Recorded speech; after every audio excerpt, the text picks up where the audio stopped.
নাই নাই সাৰ্কুল অফিসাৰে চাওক সম্পূৰ্ণৰূপে জগৰীয়া কিন্তু আপোনালোকে কিহৰ কাৰণে আজিলৈকে তেওঁৰ দৰে থাৰ্ড ক্লাছ এজন ভূমাফিয়া কিহৰ কাৰণে এৰেষ্ট কৰা নাই তেওঁ কৈ আছে যে আমি গোটেই দালালি চক্ৰ উৎখাত কৰিম জালুকবাৰী সমষ্টিৰ ভিতৰতে পৰি আছে আমিন গাঁৱৰ মাজমজিয়াতে আজি এনেকুৱা এটা ঘটনা হৈছে তেওঁ এতিয়ালৈকে নীৰৱ কিয় ভূমাফিয়া চেৰু খানে কেনেধৰণে একাংশ লোকৰ আসলে ধন হৰলুকি কৰি তেখেতে কেনেধৰণে বিয়াগুম অট্টালিকা স্থাপন কৰিছিল সেই এক্সক্লুসিভ দৃশ্যাংশ আমি আপোনালোকৰ ওচৰলৈ লৈ যাম মোৰ সতীৰ্থ ভিডিঅ' জাৰ্নেলিষ্ট নিকুৱে আপোনালোকক দেখুৱাব আচলতে কেনেধৰণে ভূমাফিয়া চেৰু খানে আমিন গাঁৱৰ একাংশ লোকৰ আসলে মাটি দখল কৰি তেখেতে সুদূৰ বিহাৰৰ পৰা আহি আসলে আমিন গাঁৱত কেনেধৰণে তেখেতে দপদপনি চলাইছিল আৰু তাৰ পিছত তেখেতে বিয়াগুম স্থাবৰ অস্থাবৰ সম্পত্তি গঢ়ি তুলিছিল সেই এক্সক্লুসিভ দৃশ্যাংশ দেখুৱাই আছো এই বিশেষ অট্টালিকাটোৱে হ'ল সেইগৰাকী ভূমাফিয়া চেৰু খানৰ অট্টালিকা যিটো অট্টালিকা তেওঁ কোটি টকা বাবদ আসলে তেখেতে নিৰ্মাণ কৰি উলিয়াইছে আসলে এইগৰাকী চেৰু খানে কিহৰ বলত বলিয়ান হয় এটা বিশাল অট্টালিকা তেখেতে নিৰ্মাণ কৰিবলৈ সক্ষম হৈছিল ইতিমধ্যে চেৰু খানৰ বিৰুদ্ধে যথেষ্ট সংখ্যক ভয়াবহ অভিযোগ এনবি নিউজে ধাৰাবাহিকভাৱে আমি ইতিমধ্যে সম্প্ৰচাৰ কৰি আহিছোঁ কিন্তু ইয়াৰ পিছতো আচলতে কোনো কাম খাৰ নাই স্থানীয় আমিন গাঁও জিলা প্ৰশাসনৰ লগতে স্থানীয় চক্ৰ বিষয়ৰ কাৰ্যালয়ৰো আচলতে একাংশ চক্ৰ বিষয়ৰ কাৰ্যালয়ৰ লগত একাংশ বিষয়ৰ লগত হলিগলি কৰি আসলে মিটিৰালি কৰি এইগৰাকী চেৰু খানে আমিন গাঁৱৰ এই অঞ্চলটোতে আসলে তেখেতে বিয়াগুম অস্থাবৰ সম্পত্তি গঢ়ি তোলাৰ যি অভিযোগ সেই অভিযোগৰ সত্যতা আমি আপোনালোকৰ ওচৰলৈ পোনপটীয়াকৈ লৈ যাবৰ বাবে চেষ্টা কৰিছোঁ চেৰু খানৰ এটা কোটি টকীয়া এটা সম্পত্তি আমি আপোনালোকক এক্সক্লুসিভ দৃশ্যাংশ দেখুৱাই আছোঁ এই অট্টালিকাটোৰ পৰা আচলতে চেৰু গেঙে সমগ্ৰ যি কলা বজাৰ যি ভূমি দখলৰ যি কলা বজাৰ তেওঁলোকে চলাই যোৱাৰ এক বৃহৎ অভিযোগ আহিছিল আৰু ইয়াৰ পূৰ্বে হয়তো অসমৰ সংবাদ মাধ্যমৰ কোনো এটা সাংবাদিক গোষ্ঠী আচলতে এই সমগ্ৰ যি বিষয়টো আচলতে তেওঁলোকে ফাদিল কৰিবলৈ তেওঁলোকে সাহস কৰা নাছিল কিন্তু অকল এনবি নিউজে প্ৰথমবাৰৰ বাবে অসমৰ টেলিভিছন ইতিহাসত প্ৰথমবাৰৰ বাবে এগৰাকী ভূমাফিয়াৰ তেওঁলোকৰ যি অনৈতিক যি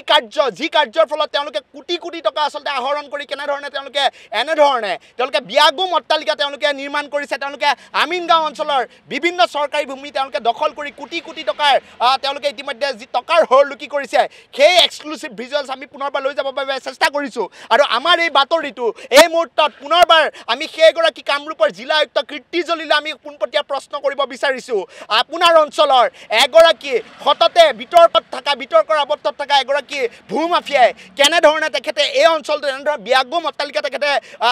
নিৰ্মাণ কৰিবলৈ সক্ষম হৈছিল কেনেদৰে বিঘা বিঘা চৰকাৰী ভূমি তেখেতে দখল কৰিবলৈ সক্ষম হৈছিল সেই বিষয়ে আমি ধাৰাবাহিক বাতৰি পৰিৱেশন কৰি অহাৰ পিছতো আচলতে কাৰ বলিয়ান হৈ এগৰাকী চেৰু খানে আচলতে তেখেতে এনেধৰণৰ যি অনৈতিক কাৰ্যত তেখেতে লিপ্ত হৈ থকাৰ যি ভয়াবহ অভিযোগ দিছিল সেই ভয়াবহ অভিযোগৰ পিছতে কিন্তু বৰ্তমান এটাৰ পিছত আনটোকৈ কিন্তু কলা পৃষ্ঠা এইগৰাকী দুৰ্ধৰ্ষ ভূমাফিয়া চেৰু খানৰ কলা পৃষ্ঠা আমি একাধিক্ৰমে আমি পুনৰবাৰ ফাদিল কৰিবলৈ সক্ষম হৈছোঁ আৰু আমি পৰৱৰ্তী পৰ্যায়ত সমগ্ৰ আমিন গাঁও অঞ্চলখনত আচলতে চেৰু খানৰ এনে আন বহু গোপন যি স্থাবৰ অস্থাবৰ সম্পত্তি থকাৰ তথ্য বিস্ফোৰক তথ্য ইতিমধ্যে যিহেতু আহি পৰিছে আমি প্ৰতিটো ভিজুৱেলছ প্ৰতিটো খবৰ আমি পুনৰবাৰ আমি প্ৰতিগৰাকী সন্মানীয় দৰ্শকৰ ওচৰলৈ লৈ যাবৰ বাবে আমি চেষ্টা কৰিম নাই চাওক কথাটো হ'ল চেৰু খান নামৰ যিগৰাকী ভূমাফিয়া আছে তেওঁৰ নেতৃত্বত গোটেই কামবিলাক হৈ আছে ইয়াতে এতিয়ালৈকে স্থানীয় প্ৰশাসন চক্ৰ বিষয়া আপোনাৰ ডিচি অফিচ এই ইয়াতে মাত্ৰ 1 কিলোমিটাৰ দূৰত ডিচি অফিচত থকাৰ অৱস্থাত কিহৰ কাৰণে তেওঁলোকে এতিয়ালৈকে ধৰা নাই কিহৰ কাৰণে এতিয়ালৈকে ধৰা নাই আৰু নে ভাবিছে তেওঁলোকে যে ৰৌবৰালি পৰিব বুলি এই চেৰু খানৰ দৰে এজন থাৰ্ড ক্লাছ মানুহক ধৰা নাই তেওঁলোকে ভূমাফিয়া এজন কোটি টকাৰ সম্পত্তি কেনেকৈ হয় 5 তলা 6 তলা এটা মানুহে যদি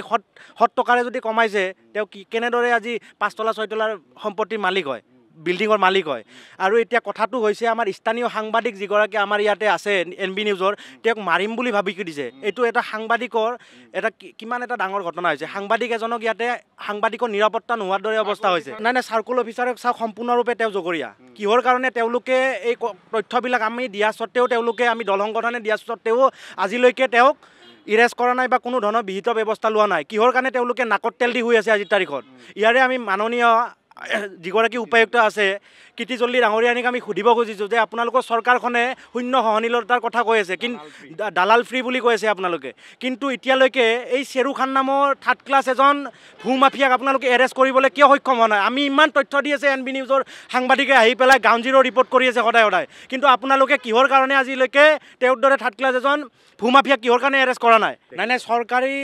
চৰকাৰী যিবিলাক কৰ্মচাৰী আছে তেওঁলোকে ৰক্ষক নে ভক্ষক? আমি এটা প্ৰশ্ন কৰিব বিচাৰিছোঁ, তেওঁলোকে ৰক্ষকৰ ৰূপত ভক্ষক হৈ আছে নেকি ইয়াতে? আৰু যিগৰাকী লাটমণ্ডল আছে তেওঁ সেইদিনা ৰাতি গৈ পেলাই কিবা কিবি তাতে ডিছকাছ কৰিছে, আমি গম পাইছোঁ গোটেই কথাখিনি। তেওঁ আগতে কিহৰ কাৰণে যোৱা নাছিল তাতে? কথাটো হৈছে এইটো যে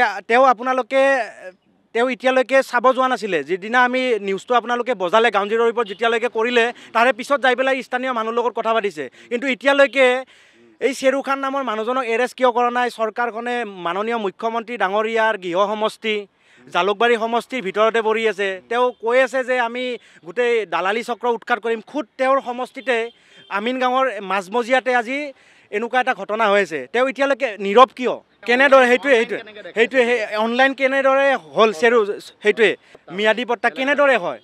চৰকাৰী পক্ষ জড়িত থাকিব লাগিব ইয়াতে, নহ'লে এনেতো নহয়। কাৰণ আমাৰ দৰে সাধাৰণ মানুহটো অফিচত যেতিয়া যায় আমাৰতো অনলাইন নহয়, তেওঁলোকে জড়িত আছে, তাৰে কাৰণে জড়িত হৈ আছে ইয়াতে এইবিলাক চব চলি আছে। ধনৰ লেনদেন নিশ্চয়কৈ হয় ইয়াতে, কাৰণ এতিয়ালৈকে তেওঁলোকে বাইট এটা দিয়া নাই আপোনালোকলৈ। যদি তেওঁলোকে সৎ সাহস যদি আছিলে আপোনালোকৰ NB নিউজৰ সাংবাদিকৰ আগত বাইট কিয় দিয়া নাই? এতিয়ালৈকে দিব লাগিছিলে। এইটোৱে ডিচিক আপোনালোকে যোগাযোগ কৰিছে, তেওঁ ইলেকশ্যন ডিউটি থাকিম বুলি কয়, কিছুমান কয় আমাৰ কিছুমান ভিডিঅ' কনফাৰেঞ্চ আছে, তেওঁ পলাইছে কেলে? আমি কথাটো উপস্থাপন কৰিব বিচাৰিছোঁ, পলাবলৈ কিয় লাগে? এজন সাংবাদিকক মাৰিম বুলি কৈছে, ইয়াতে দাবী ধমকি দিছে তেওঁক মাৰিম বুলি পেলাই। ইয়াতে মাজমজিয়াত আমিন গাঁৱত DC অফিচৰ ফ্ৰণ্টতে মাত্ৰ 1 কিলোমিটাৰ ডিষ্টেঞ্চত এতিয়ালৈকে কিহৰ কাৰণে সাংবাদিক এগৰাকীক সুৰক্ষা প্ৰদান কৰিব পৰা নাই? আমি আহ্বান এটাই কৰিছোঁ মাননীয় মুখ্যমন্ত্ৰী হিমন্ত বিশ্ব শৰ্মা ডাঙৰীয়াক আৰু DGP ডাঙৰীয়াক, আমি GP সিং ছাৰক আমি এটাই আহ্বান কৰিছোঁ যাতে এইজন শ্বেৰু খান নামৰ এজন ভূমাফিয়া থাৰ্ড ক্লাছ ভূমাফিয়াক যাতে অতি সোনকালে তেওঁলোকে যাতে এৰেষ্ট কৰে আৰু বিহিত